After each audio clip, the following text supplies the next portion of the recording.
Le microscope à balayage, vous avez tous entendu parler, hein, c'est typiquement l'image de contraste topographique, l'image que l'on voit là, mais c'est la chose la plus usuelle que l'on voit, mais il y a énormément de méthodes analytiques avec cet appareil. On peut faire autant de l'analyse chimique que de l'analyse de champs magnétiques. Là, donc, là, vous avez le canon, les deux lentilles condenseurs, l'objectif et la chambre. Et dessous, il y a les pompes de vide, c'est tout, et de l'électronique. Microscope à balayage ou microscope électronique à transmission, c'est toujours bâti sur ce sont des appareils optiques qui sont construits exactement de la même manière que votre microscope de paillasse photonique. Vous avez une source d'éclairage, entre guillemets, puisque là il s'agira d'électrons, un condenseur qui permet de mettre en forme le faisceau, un objectif qui permet de régler la mise au point. Microscopie à balayage, son nom vient du fait que la préparation est balayée par un faisceau, focalisé à un point, ce qu'on appelle la taille de sonde. Et ce balayage se fait au moyen de petites lentilles qui sont à l'intérieur de la lentille objectif. Et cela balaye la préparation en X et Y. Nous avons un microscope électronique à effet de champ. C'est-à-dire que la production d'électrons se fait au moyen d'une pointe très fine, un micron, auquel on applique un champ électromagnétique assez fort, d'une tension de 6-7 kV, qui va faire passer la barrière de valence aux électrons et les arracher de la pointe. La pointe fait environ 1 micron de diamètre. Donc vous partez dans ce microscope avec un faisceau qui est déjà formé. Lorsque le faisceau arrive sur la préparation, on doit le rendre le plus petit possible, puisque chaque point qui va être donné sur la préparation va être transformé en signal pour arriver et reproduire un point sur l'écran.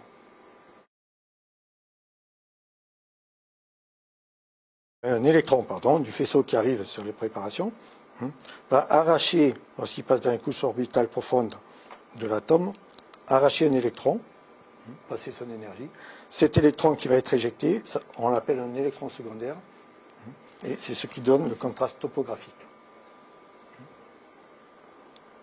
Cet électron va être recueilli sur un scintillateur, c'est-à-dire une plaque cathodoluminescente, qui va transformer les électrons en photons.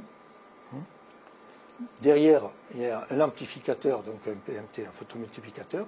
On va amplifier les photons, retransformer en signal électrique et envoyer à la carte de digitalisation pour chaque point. Chaque fois que le faisceau frappe une partie, toute la chaîne se fait. Je vous ai dit qu'on avait condenseur, objectif, notre échantillon, des lentilles de balayage, mais dans tout ce système-là, il n'y a pas de système de grandissement. Si vous regardez, je n'ai pas de lentilles qui permettent le grandissement. Tout simplement, comment va être opéré le grandissement? C'est le rapport avec une surface fixe et la surface balayée.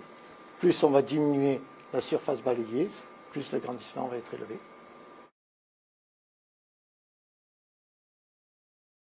On va commencer à introduire l'échantillon. Donc c'est un support et une lame de verre collée dessus, dans ce cas-là. Microscopie à balayage permet d'observer, vu qu'on s'intéresse qu'à la surface, de gros échantillons. On n'est pas limité en taille par un microscope à balayage. Je vais l'introduire.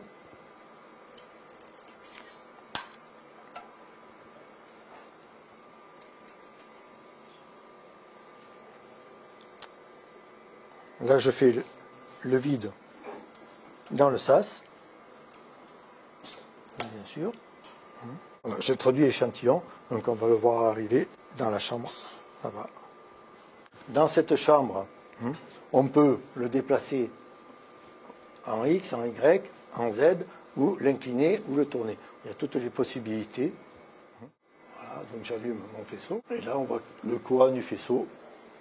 Là, en ce moment, on est on travaille à 3 kV de tension d'accélération. Et là, ce qui est affiché, c'est le courant qui est débité par le faisceau.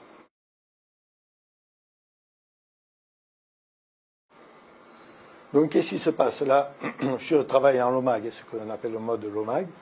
Je suis à 75 de grandissement, donc faible grandissement. Et on voit que l'image est balayée très vite, bruitée. Donc là, ce qui se passe, c'est que point par point, on balaye très vite la préparation. Pour avoir une image moins bruitée, la seule chose à faire, c'est de réduire la vitesse.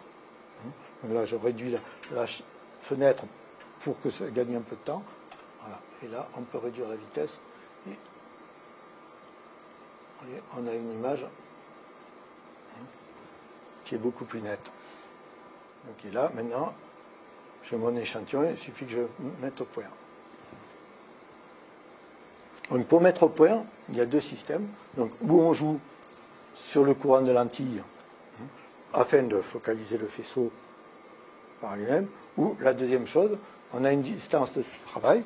La distance de travail, c'est entre la sortie de la lentille et le plan focal de l'échantillon. Et on règle l'échantillon à cette distance-là. Donc là, c'est ce que je vais faire.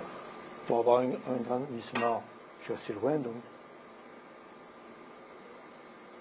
Et une fois que j'ai affiné, du moins, j'ai dégrossi ma netteté, je passe sur le bouton là qui joue, lui, sur le courant de lentille. Et voilà. Et là, je remets au point.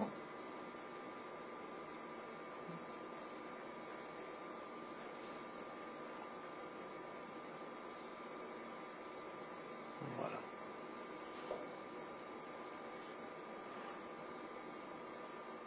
Pour mettre au point, c'est mieux de pouvoir se mettre un plus fort grandissement, mettre au point et revenir au grandissement que l'on fait. Mais si l'échantillon est fragile, vous le marquez de suite. Attention, le faisceau est très énergétique. Et on arrive à percer carrément des polymères. Maintenant, je fais ce que servent tous les microscopes, c'est-à-dire augmenter le grandissement. Donc pour avoir le meilleur rapport signal sur bruit, on va encore diminuer la vitesse de balayage pour recueillir le maximum d'électrons point par point.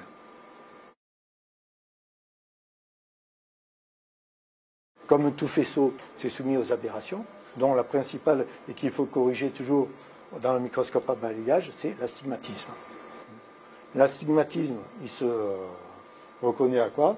Je ne sais pas si vous voyez, si vous arrivez à voir, mais mon image présente une direction comme ça.